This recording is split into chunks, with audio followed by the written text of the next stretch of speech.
একটা গান শুনি আমরা, কে গাইবে গানটা আসলে? তুমি গাবা।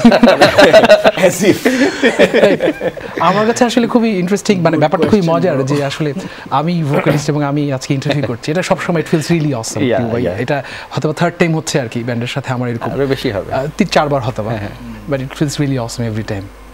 সো আমরা কোন গানটা করতে হয় আপনি বলেন? আমরা তোমার লেখা সুর যেটা মায়া, এটা করি আজকে। থ্যাংক ইউ সো মাচ আমাকে স্পেসটা দেওয়ার জন্য, বিকজ ওয়াফেজের জন্য গান গাওয়াটা যেরকম সৌভাগ্যের, তার থেকে অনেক বড় সৌভাগ্যের আসলে তাদের জন্য গান লেখা এবং সুর করা।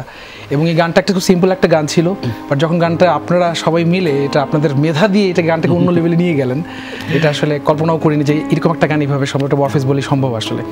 মায়া গানটা করি তাহলে এখন প্লিজ।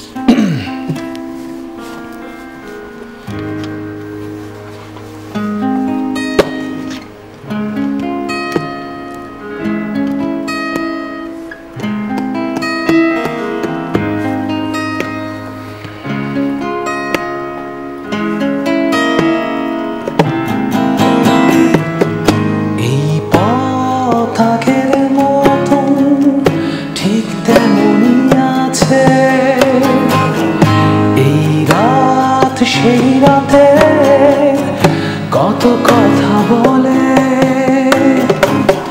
চলে যাওয়ার বিষাদ সুর এখনো হৃদয়ে বাজে,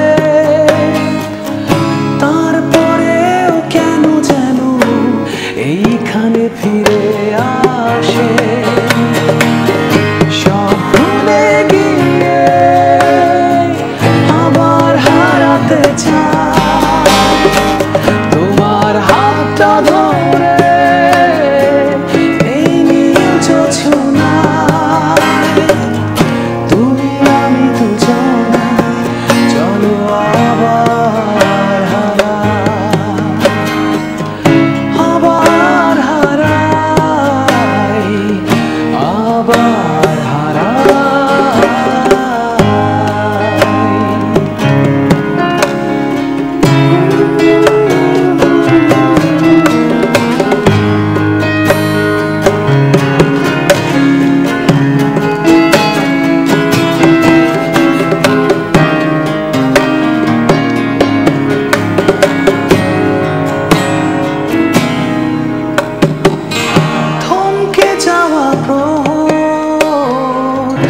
আবার যেন প্রাণ খুঁজে পায়, কোটি তারারা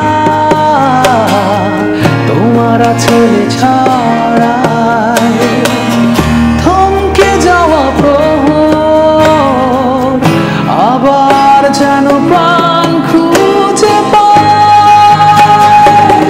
চলে যাওয়ার বিষাদ সুর এখনো কানে বাজে, তারপরেও কেন যেন এইখানে ফিরে আসে, সব ভুলে গিয়ে আবার হারাতে চাই, তোমার হাতটা ধরে এই নীল জোছনায়, তুমি আমি দুজনায় চলো আবার